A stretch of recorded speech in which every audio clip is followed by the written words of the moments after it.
The stories of Mahabharata.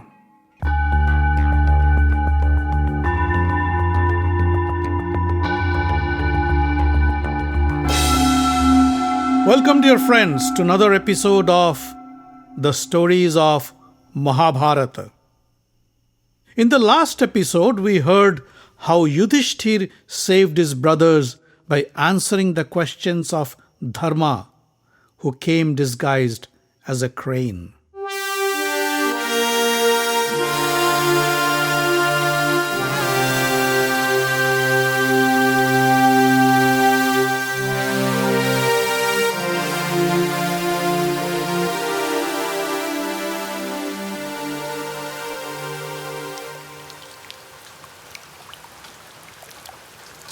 The 12 years of exile were over.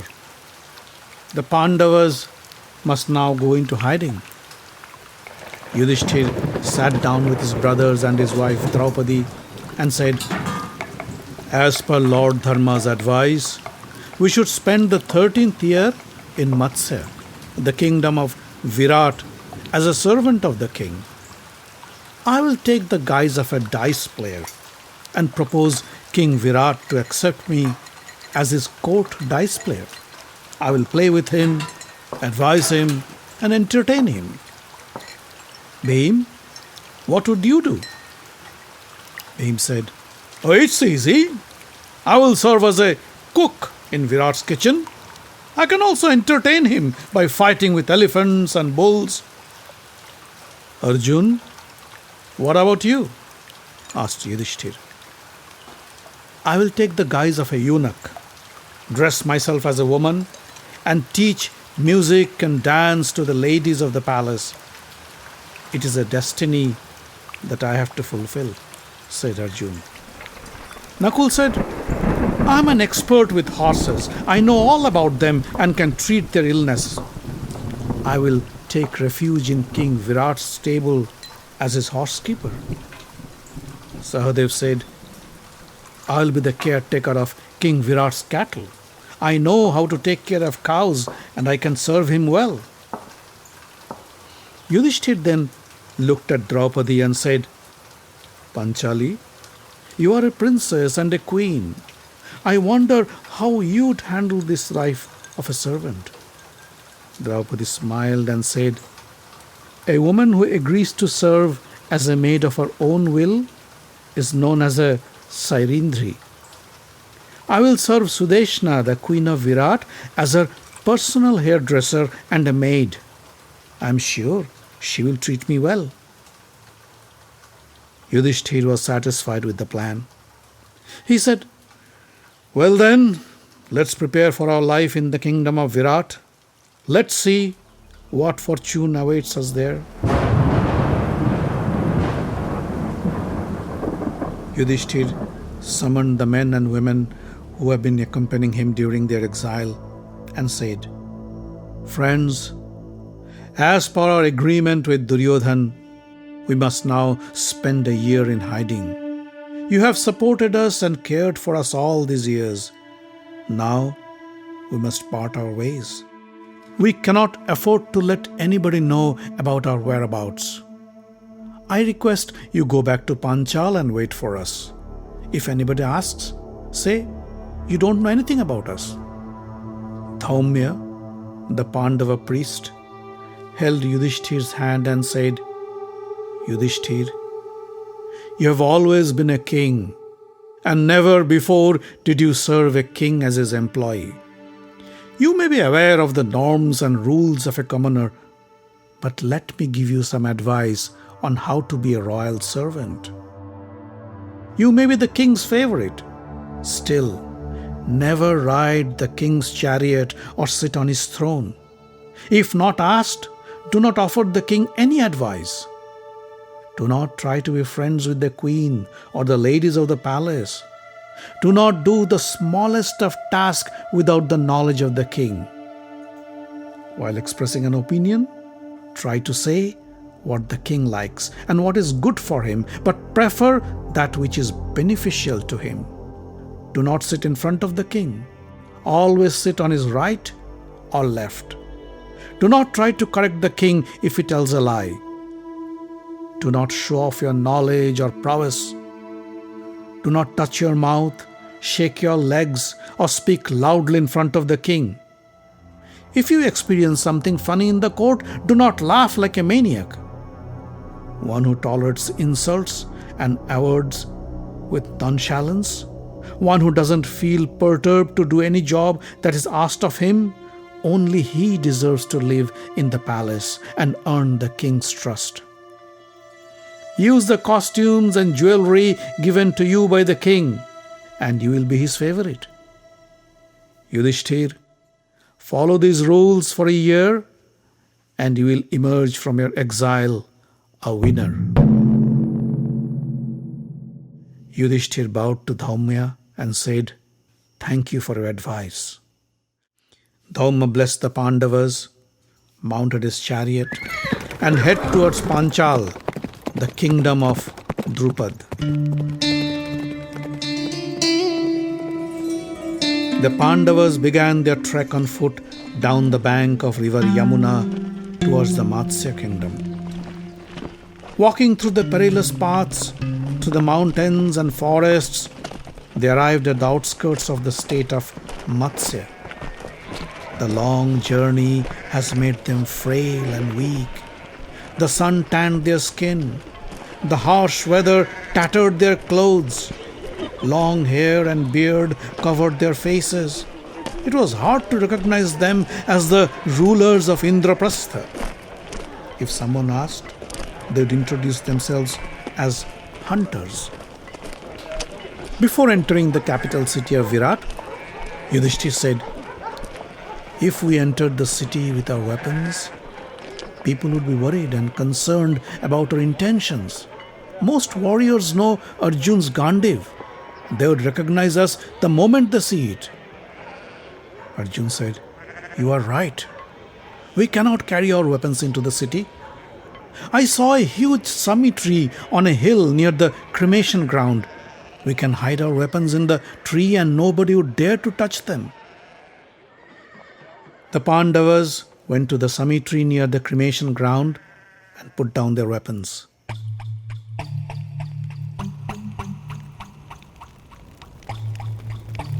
They unstrung their bows and tied the weapons together to make a tight bundle.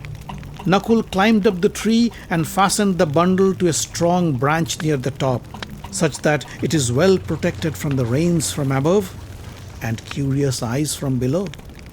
Then he pulled a half-burnt dead body from the cremation ground and tied it to the tree. The stench from the decomposing body would help keep people away. Few shepherds who were roaming nearby were curious. Nakul said, "She's our deceased mother. She was more than 80 years old.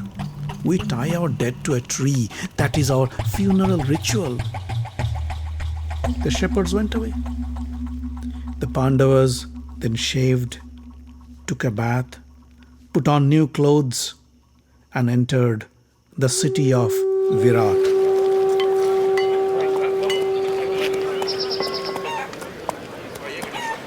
King Virat was enjoying his day in the court when a tall and handsome young man entered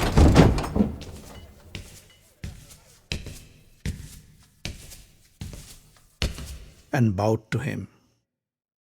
The majestic man startled the men in the court. His regal appearance, his royal demeanor drew attention from everybody. The enchanted King Virat asked, "Who are you? Tell me, what can I do for you?" With a gentle and deep voice, the man said, "My name is Kanka. I am a Brahmin. I have lost everything and have come to you to find a job. I used to be King Yudhishthir's friend. I am a skilled player of dice and I used to play with Yudhishthir." Virat said, "I will give you whatever you ask for. You are suitable to be a king. If you so desire, you can rule my kingdom on my behalf." Kanka said, "No, my king. I do not wish to rule your kingdom. If you'd be kind enough to employ me as your personal dice player, I'd be grateful. Virat was happy with Kanka's humility. He said, My dear Kanka, I love to play dice. From today, you will be my friend and personal dice player. He addressed the men in the court and said, From today, treat Kanka with the same respect you treat me. Kanka is my friend and he is no different from me. Kanka, you will stay in my palace for as long as you wish. You can go anywhere you want. No doors are closed for you. If anybody shows any disrespect, let me know and I'll take the most severe action. Kanka bowed to Virat and said, Thank you, my king. You are most kind. Virat held Kanka's hand and asked him to sit on the throne next to him. Thus, Yudhishthir found his place in the court of Virat as Kanka, the dice player. The next day, Bhim arrived in the court of Virat. He wore black garments and carried a bunch of cooking utensils in his hand. Bhim bowed before the king and said, O king, I am Ballav, the cook. I can prepare delicious meals. I used to cook for King Yudhishthir, who loved my dishes. I am also skilled in wrestling and hand-to-hand combat. I can feed you with my cooking skills and entertain you as a fighter. Virat was moved by Bhim's stature and poise. He said, From today, I employ you as the head chef of my kitchen.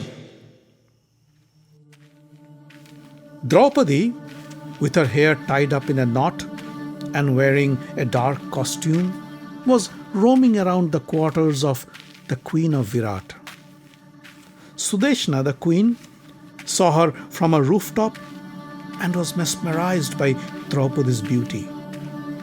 She asked her maid to bring Draupadi to her room. When Draupadi stepped into the room, the women stared at her in amazement. They have never seen a more beautiful and charming woman in their life. Sudeshna noticed their appreciation. She looked at Draupadi and said, Who are you? Why were you roaming outside my palace? Draupadi bowed to pay her respects. With folded palms she said, O queen, I am Sairindri, the hairdresser. I wish to serve you. Sudeshna stood up and walked around Draupadi to take a closer look. You have a perfect body and you are as pretty as a goddess, said Sudeshna. It is hard for me to accept you as a hairdresser. Trust me, I am indeed a hairdresser, said Draupadi. I am skilled in makeup, beauty treatments and hairstyling. I used to serve Krishna's wife Satyabhama. I also served Panchali, the Pandava queen. They treated me well. Queen Satyabhama called me Malini. Sudeshna was still skeptic. I can retain you as my hairdresser, but I am afraid my husband, King Virat, would not be able to control himself once he lays his eyes on you. And why not? Your beauty has cast a spell on the women of my palace. I can only imagine how the men would react. I am almost certain once my husband sees your divine beauty, he would forget me. It would be stupid of me to bring you into the palace. Draupadi turned around and with a stern voice she said, No man, not even King Virat can touch me. I have 5 powerful Gandharva husbands and they always protect me. I am serving as a maid only to complete a penance. If a man lusts for me, he would die a painful death in the hands of my husbands the same night. Sudeshna held Draupadi's arm and said, Sairindri, I will retain you as my hairdresser. I will make sure you are treated with respect. Welcome to my palace. Next came Sahadev to Virat's court and said, I am Tantipal. I know all about cows and I take care of cows. I used to tend to the Pandavas' cattle, but I don't know where they are now. I'd be obliged if you would be kind enough to employ me in your cattle ranch. Virat said, Welcome to my kingdom, Tantibal. From today, I give you the responsibility of my cattle. I have millions of them, and they are taken care of by thousands of cowherds. You will be their master. The following day, the men in Virat's court saw a tall, dark person enter the hall. Although the person looked like a man, he wore fine women's costume, golden jewelry, his long hair flowing down to his shoulders, and he walked with a feminine grace. It was Arjun, guised as a eunuch. The surprised king looked at him and said, Who are you? You have the stature of a handsome man, but you behave like a woman. I can imagine you as a warrior, but not as a woman. Arjun bowed down to Virat and said, O king, I am neither a man nor a woman. Fate has made me a eunuch, and maybe someday I will tell you my story. My name is Brihannala, and you may treat me as your son or your daughter. I am a virtuoso musician and dancer. Please allow me to teach your daughter, Princess Uttara, the skills of music and dance. Next arrived Nakul. With folded palms, he bowed to Virat and said, Hail, King Virat! I am Granthik. I am an expert with horses. I used to be the head of the keepers of Pandavas' stable. I can take care of your horses if you'd like. Virat welcomed Nakul and said, I'd consider myself fortunate to have you as my stable keeper. From today, I make you in charge of my horses, my stable, and my staff. Thus, the Pandavas, who once ruled the earth, began to serve their time in hiding as servants of King Virat for 1 year. Yudhishthir entertained the king by playing dice with him and his challengers. Bhim cooked delicious meals for the king and once in a while entertained him by fighting the visiting wrestlers.